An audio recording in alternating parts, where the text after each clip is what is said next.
Hey guys, my name is Augustine and I'm here at AudioGraph International to cover some of the basic features and functions of Ableton Live.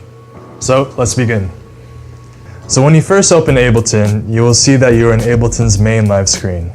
The main live screen consists of two different views, the arrangement view and the session view. When you open a new project, by default you will be in the arrangement view, as you can see. The arrangement view allows you to lay out clips along a musical timeline and is the view in which you'll be spending most of your time composing and editing tracks. The session view is a view in which you can launch clips in real time.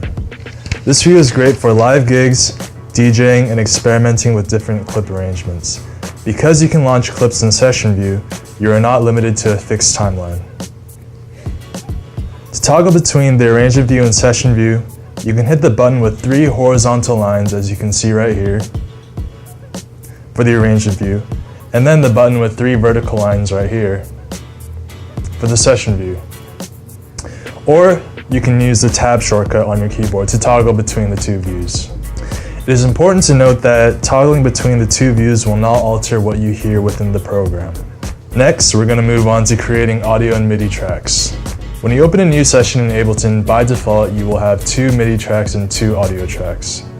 To create additional audio or MIDI tracks, you can go to the Create menu up here and select either Insert Audio Track or Insert MIDI Track, and I'll demonstrate that for you.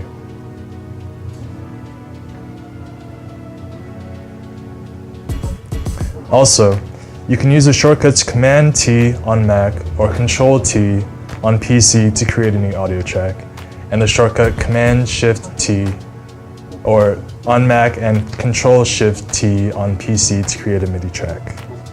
Well, that's it for today. We'll be covering more features and functions of Ableton in the near future, so stay tuned. Thank you very much.